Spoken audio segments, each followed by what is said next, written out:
rajzoknak nincsen anyanyelvük.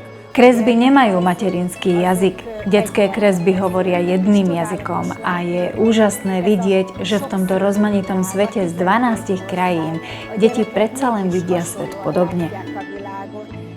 Podobné veci považujú za dôležité, z podobných vecí sa tešia a je veľmi pekné vidieť tento pestrofarebný svet.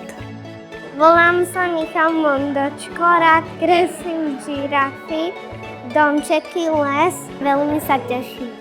Medzinárodná výtvarná súťaž pre deti predškolského veku Žitnoostrovské pastelky sa v roku 2026 uskutočnila už po 27. raz.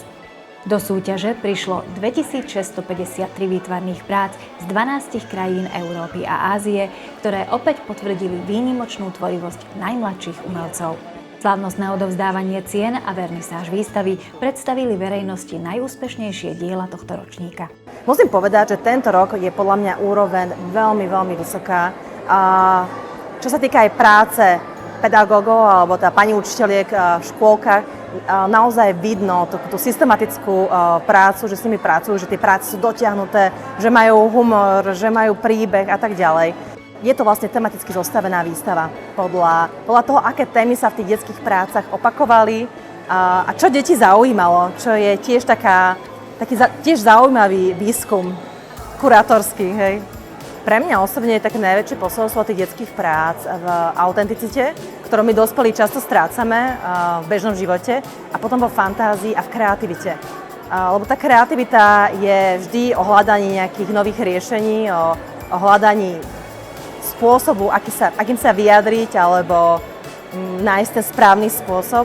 A to je niečo, čo sa nestráca ani v dospelosti, a to je niečo, nad čím by sme my ako dospelí sa mali občas aj zamyslieť, že zostať kreatívny a zostať autentický.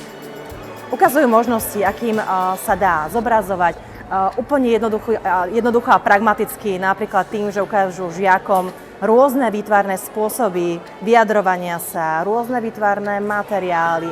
A to dieťa laboruje, skúša a experimentuje. A treba niekedy nechať deti experimentovať a dať im priestor. Aj to je niekedy strašne cenné.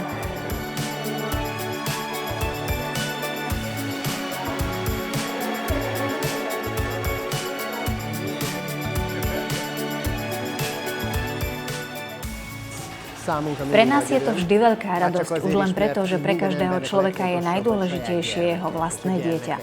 Aj pre ľudí v Győri sú győrske najdôležitejšie. A preto, ak môžeme diela győrských detí ukázať či už ich vlastným rodičom v Győri, alebo kdekoľvek na svete, je to pre nás vždy veľká radosť. Žitnoostrovské pastelky je presne taký projekt, v rámci ktorého sa tieto detské kresby dostávajú do nespočetných častí sveta. To nás vždy naplňa veľkou hrdosťou. A to, že v tomto programe dokážeme spolupracovať už dlhé roky, na to sme hrdí, že tu môžeme byť aj teraz, v roku 2026. Táto výstava sa v Győri predstavuje v mnohých komunitných priestoroch.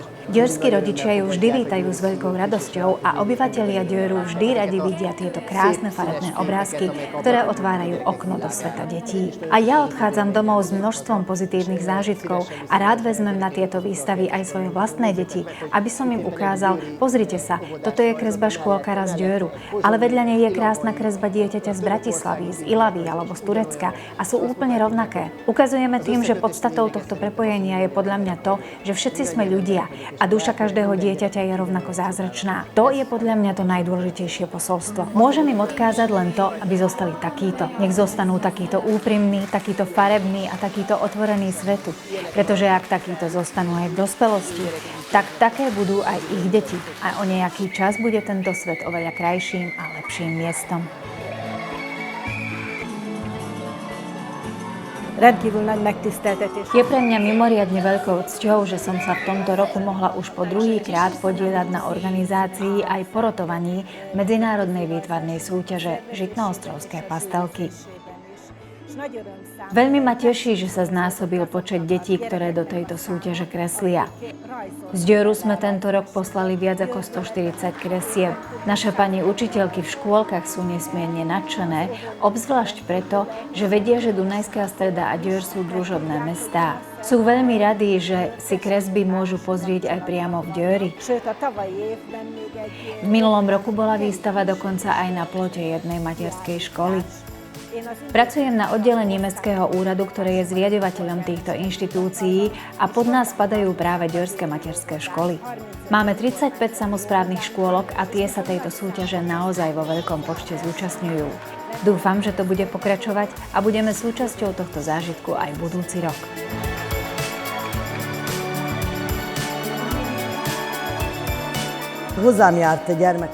Deti, ktoré ku mne chodili počas dlhého radu rokov, vždy veľmi radi kreslili.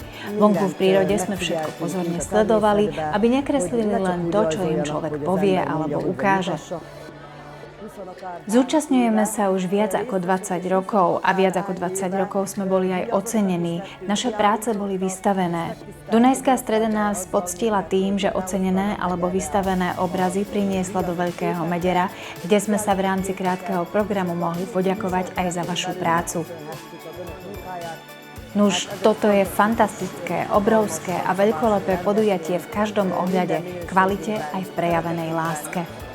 Výstava Žitnoostrovské pastelky opäť potvrdila, že detská tvorivosť je univerzálnym jazykom, ktorý presahuje hranice.